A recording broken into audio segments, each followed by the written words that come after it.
अस्सलाम वालेकुम, welcome in way towards mathematics. आज का हमारा टॉपिक ऑपरेशन रिसर्च से रिलेटेड है। हमने सिंप्लेक्स मेथड का एक क्वेश्चन सॉल्व करना है। लास्ट वीडियो में हमने मैक्सिमाइजेशन ऑब्जेक्टिव जो क्वेश्चन सॉल्व किया था उसमें हमारे पास ऑब्जेक्टिव फंक्शन मैक्सिमाइजेशन टाइप था, और अब जो हम क्वेश्चन करेंगे वो हम मिनिमाइजेशन टाइप वाला करेंगे। क्वेश्चन देख लेते हैं। मिनिमाइज z इक्वल आ रहा है 8x1 minus 2x2 subject to minus 4x1 plus 2x2 less than equals to 1, 5x1 minus 4x2 less than equals to 3, x1 x2 greater than equals to 0। Solution देख लेते हैं। जब हम मैक्सिमाइजेशन वाला question कर रहे थे तो उसमें हमने डायरेक्ट जो हमारे पास एलपी मॉडल था उसको हमने कन्वर्ट कर दिया था स्टैंडर्ड फॉर्म में। यहाँ हम डायरेक्ट स्टैंडर्ड फॉर्म में कन्वर्ट नहीं करेंगे। जो हमारे पास ऑब्जेक्टिव फंक्शन मिनिमाइजेशन टाइप में है ना, इसको हम कन्वर्ट करेंगे पहले मैक्सिमाइजेशन टाइप में, उसके बाद बाकी सारा क्वेश्चन हम वैसे ही करेंगे जैसे हमने प्रीवियस वीडियो में किया था। तो इसको सबसे पहले कन्वर्ट करने के लिए क्या करेंगे, हम अपने क्वेश्चन को लिखेंगे मिनिमाइज जी। मैक्सिमाइज में कन्वर्ट करने के लिए क्या करते हैं, हम जी को मल्टीप्लाई कर देते हैं माइनस के साथ। जब माइनस में कन्वर्ट करेंगे और उसके बाद माइनस जी को हम कह देते हैं जी स्टैरिक।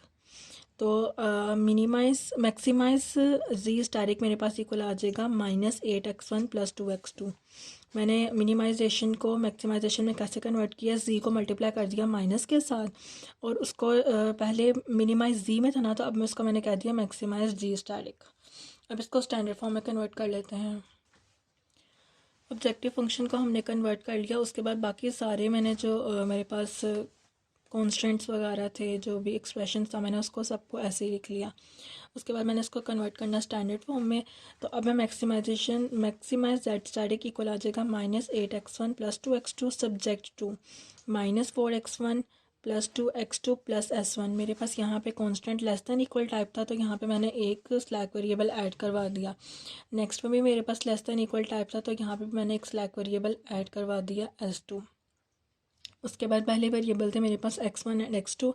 अब मैंने जो न्यू वेरिएबल ऐड करवाए हैं वो मेरे पास हैं s1 s2, तो वो दोनों भी मेरे पास ग्रेटर दैन इक्वल आ जाएंगे 0 के। और दूसरी चीज़ मैंने आपको पहले भी बताया था, जो चीज़ जी में होती है वही चीज़ यहाँ भी नीचे, जो वेरिएबल जी में यूज़ हो रहे होते हैं वही वेरिएबल नीचे भी यूज़ होते हैं। तो यहाँ पे 0s1 + 0s2 भी लिखेंगे। अब इसको कन्वर्ट कर देते हैं हम सिंप्लेक्स टेबल में। सिंप्लेक्स टेबल में कन्वर्ट करने के लिए पहले आपने टेबल बना लेना है। बेसिक वेरिएबल्स यहाँ आ जाएंगे जी, s1 s2, एंड यहाँ बाकी सारे वेरिएबल आ जाएंगे x1 x2 s1 s2 solution and ratio. जी में कन्वर्ट करने के लिए क्या करते हैं, जो हमने पहले माइनस के साथ मल्टीप्लाई किया था ना, वो हमने किया था मिनिमाइजेशन को मैक्सिमाइजेशन में कन्वर्ट करने के लिए। और यहाँ पे जो हम माइनस के साथ मल्टीप्लाई कर रहे हैं वो हमने एक किस्म का जी टेबल में लिखना, तो ये डिफरेंट चीज़ है। तो आपने ऐसा नहीं करना कि अगर आपने स्टार्टिंग में माइनस के साथ मल्टीप्लाई कर दिया तो आप टेबल में आके नीचे मल्टीप्लाई ना करें, ऐसा नहीं करना। इसको नीचे भी मल्टीप्लाई करना है। माइनस के साथ मल्टीप्लाई करेंगे तो ये मेरे पास यहाँ पे आ जाएगा 8, यहाँ पे आ जाएगा -2,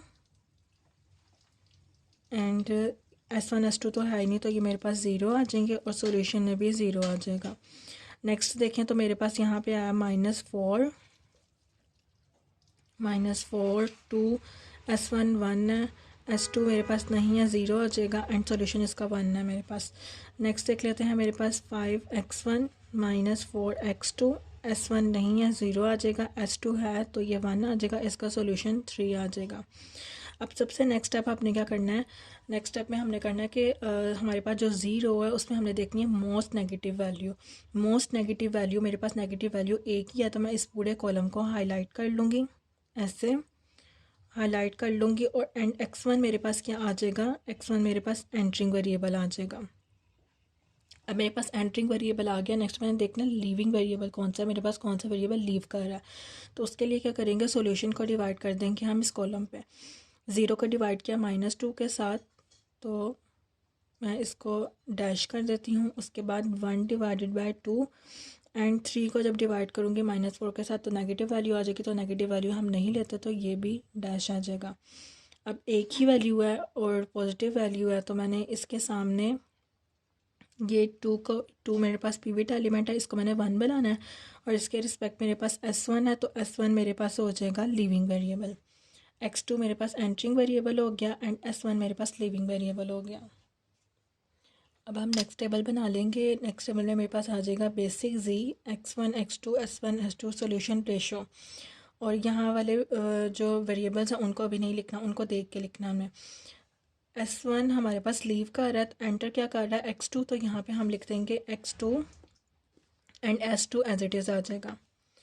अब ये वाली मेरे पास ये वाला कॉलम था ना, मेरे पास ये वाला कॉलम था और ये एलिमेंट था, तो मैंने इस एलिमेंट को 1 बनाना है, 2 को 1 बनाना है मैंने, तो मैं इस पूरी टर्म को डिवाइड कर दूंगी, इस पूरी रो को डिवाइड कर दूंगी मैं 2 के साथ। इस पूरी रो को मैंने अब डिवाइड कर दिया 2 के साथ। -4 डिवाइड बाई 2 आ जाएगा -2, 2 divided by 2 1, 1 divided by 2 0 and 1 divided by 2। अब हमने ये वाली वैल्यूज़ लानी है। अगर हम फर्स्ट देखें तो हमारे पास फर्स्ट कैसे आएगा, 8 में से माइनस करेंगे -2 टाइम्स -2।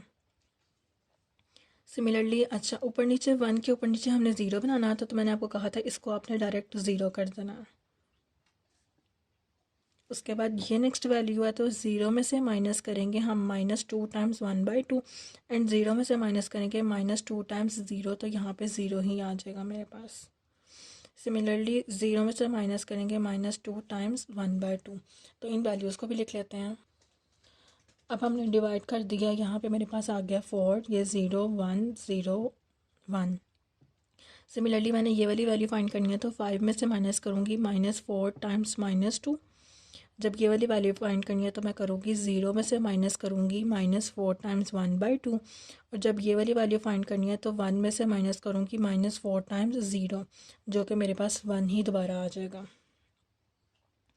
एंड 3 में से माइनस करूँगी -4 टाइम्स 1/2। तो इन वैल्यूज़ को भी मैं लिख लेती हूँ कैलकुलेशन करके।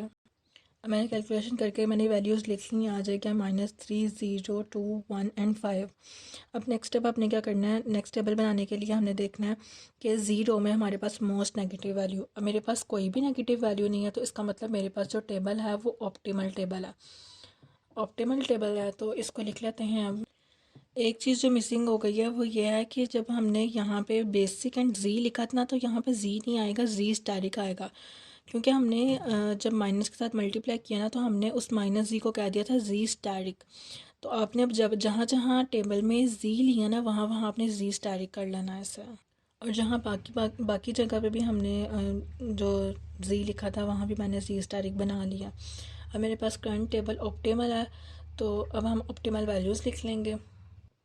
ऑप्टिमल वैल्यूज़ देखें तो जी स्टैटिक मेरे पास इक्वल आ रहा है 1 के, x2 मेरे पास आ रहा है 1/2 के, एंड x1 नहीं है तो x1 मैं 0 कर दूँगी।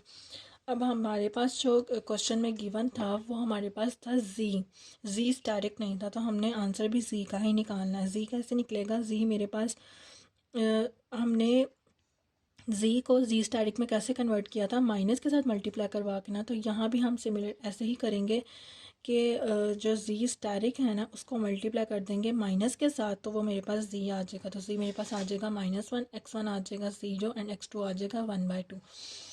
उम्मीद है आपको अच्छे से समझ आई होगी। Thank you.